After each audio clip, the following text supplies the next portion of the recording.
doing abs, going on a very strict diet, doing a lot of sport, maybe even taking fat-burning products. You hear a lot of things, but what really works for losing weight around the belly? Today I'm going to talk to you about abdominal fat and how to lose it. If you enjoy this video, don't forget to like it, and especially to subscribe. It's free, it's just one click, and it would make me happy.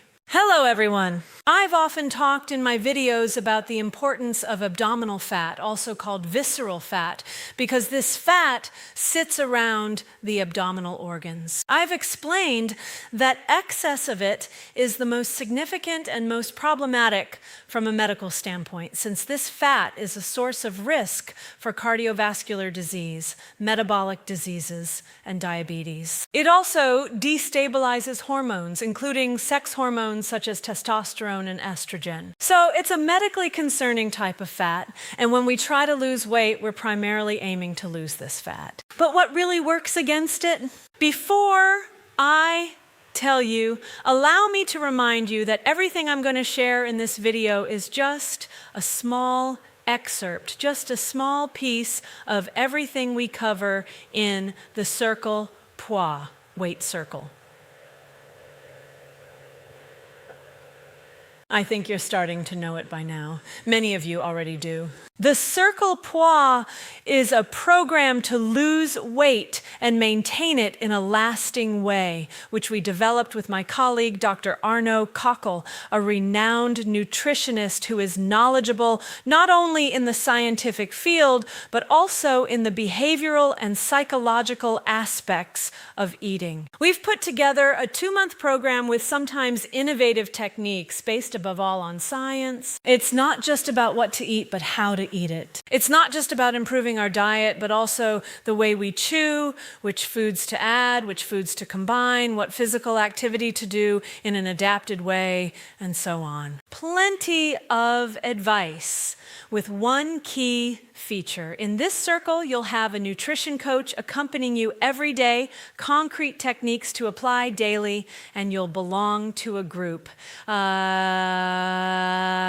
Because we found that the group effect increases the chances of succeeding in the program. Exchanging ideas, supporting each other, discussing and even sharing recipes can help improve results. And since we're confident this method works, we've arranged it so that you only pay if you're satisfied, meaning you only pay for the kilos you lose. In other words, with the Circle Poids, you only lose kilos. So let's look at the methods that really work for losing weight. Here are the 5 tips I most often give my patients who want to lose weight around the belly and midsection. Tip number 1, did you know that what you eat after physical or sports activity is crucial to whether or not you lose weight around the belly? Let me know in the comments, and tell me if you have other tips like the one I'm about to share.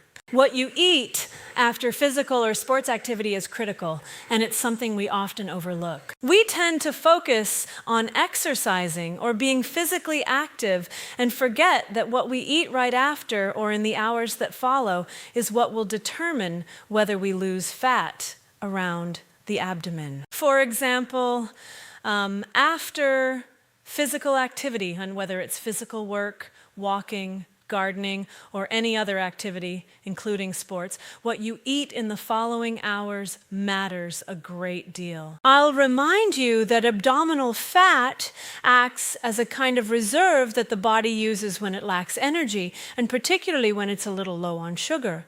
When it runs short, what does it do? It burns abdominal fat to get energy and a little sugar. Don't worry, you won't have a hypoglycemic episode except in the case of a metabolic disease like diabetes. For someone without a chronic illness, doing physical activity and eating little or nothing in the hours that follow won't cause low blood sugar. It's a matter of habit. So if you do a workout or come home from intense physical activity, I recommend that in the 2 to 4 hours that follow, you either don't eat at all or eat without adding sugar. For example, a chicken breast with vegetables or raw vegetables. That way you bring in very little sugar and no starchy foods after sports activity. This method works. Try it twice a week. Do sports in the late afternoon or evening and avoid starchy foods or sugar afterward, eating very little after the activity. And you'll see that by the next morning, there's already a small change. Tip number 2, avoid as much as possible and ideally eliminate white starchy foods. What do I call white starchy foods? White bread, regular pasta, white rice, couscous, all of these are sources of large amounts of sugar. And it's this sugar that raises insulin levels in the body, which in turn promotes fat accumulation, particularly at the visceral, that is, abdominal level. Replace them with, for example, whole grain bread, brown rice, whole grain pasta, and other whole wheat-based products. You can also reduce these as much as possible and supplement with legume-based starches. In any case, to lose abdominal fat, you need to reduce the amount of sugar you consume, and starchy foods contain a lot of sugar, so reduce them. Tip number 3, what physical or sports activity should you do? It has to be acknowledged that the sport that burns the most abdominal fat is endurance exercise, such as running, swimming, sustained walking, or gardening. You may have noticed that long-distance runners, including high-level athletes, tend to be quite lean around the abdomen. The downside of doing only endurance exercise is that you can sometimes lose muscle mass as well. So it's recommended to combine some strength training with endurance work. If you want the ideal combination, do some sport of your choice along with strength training. It can be weight training, tennis, football, swimming, rowing, whatever you like, and finish with 10 to 15 minutes of endurance activity, such as brisk walking, running, or a bit of cycling. When you end with a bit of endurance, you finish off a body that has already dipped heavily into its sugar reserves, forcing it to then draw on abdominal fat stores for energy. Tip number 4, don't snack on sugar when you're hungry. If you feel a little hungry during the day, don't snack on sweets, cakes, or anything like that, obviously, but also not on fruit sugar either, with the possible exception of apples, which aren't very high in sugar. You might wonder, aren't fruits always said to be very good and useful for weight loss? Yes, they're very useful, especially when they replace desserts at the end of a meal. But if you eat high sugar fruits like grapes, watermelon, or melon in the afternoon sometime after your last meal, it will unfortunately trigger an insulin spike in the body, and insulin promotes fat accumulation at the abdominal level. So if you feel a little hungry in the afternoon and your goal is to lose belly fat, the best thing to do is eat a few walnuts or unsalted almonds, ideally not roasted,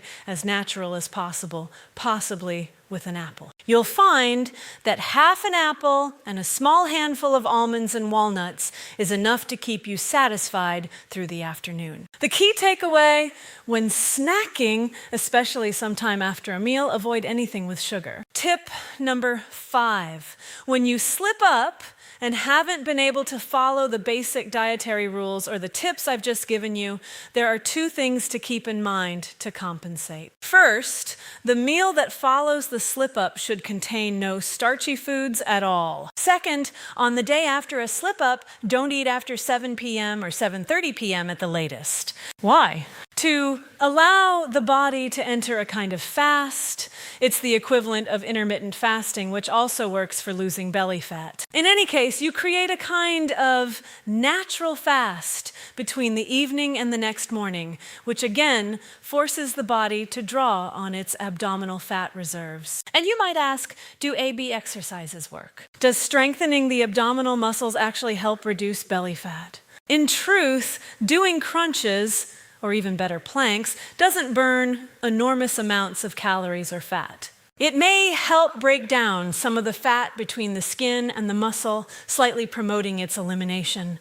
But mainly, working the abs or doing planks will tone the muscles so that as you lose the fat above the muscles and define the muscles themselves, you'll end up with an abdominal silhouette that looks great aesthetically. From a medical standpoint, however, and for the fat around the organs, the 5 tips I've just given you are what really matter. If you're in a group working with others, you'll find it even easier to follow these tips, which is precisely why I mentioned the circle poids at the start of this video. Within the circle, there's that group dynamic that allows you not only to learn the advice, but to apply it in a more motivated way alongside other people. I hope you enjoyed this video. If so, don't forget to like it. I remind you to subscribe so you don't miss upcoming videos. And if you'd like to do me a favor so I can keep spreading good information, I'll see you very soon. Take care of yourselves and have fun.